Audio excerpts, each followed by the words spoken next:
All right, let's go over example 2.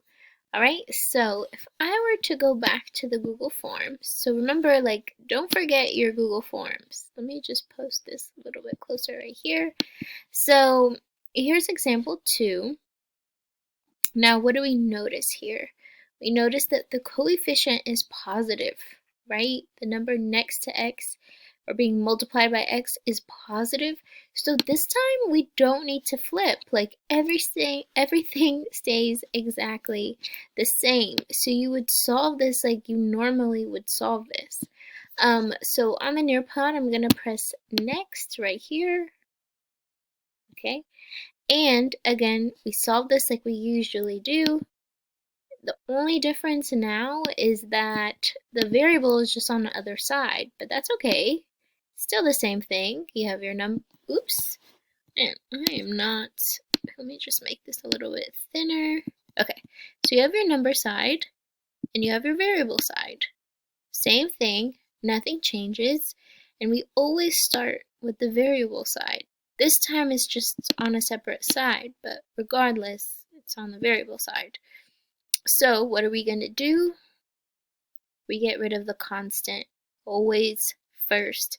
And if the constant is -2, we take the inverse because we always want it to be 0. So if I want to get rid of this, I'm going to add 2.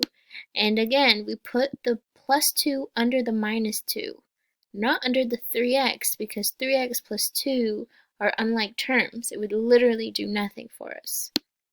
And anything I do to one side, I do to the other.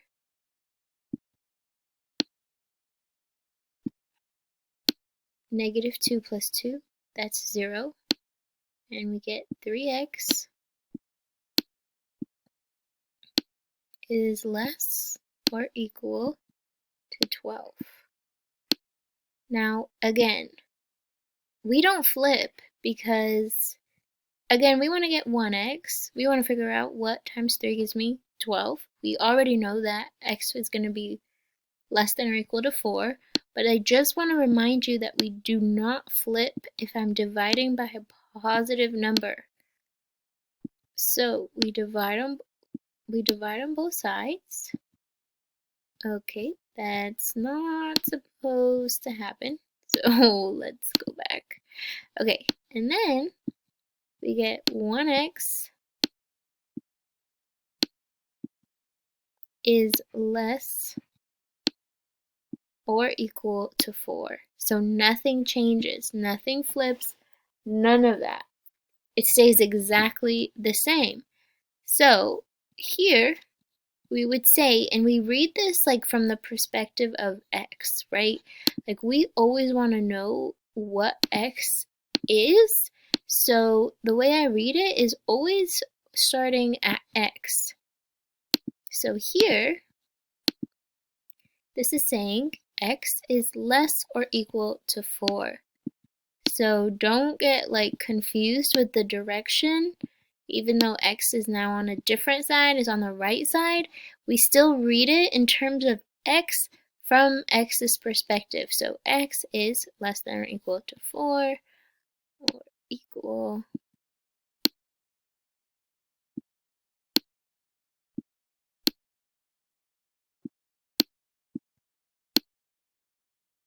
Okay, now here x is less than or equal to 4. Now this is a closed circle because it's less or equal to. So it could be 4 or it could be under 4, right? It could be less than 4. So now my circle is closed, and we go back after you've copied this down. We go back and we choose our answer.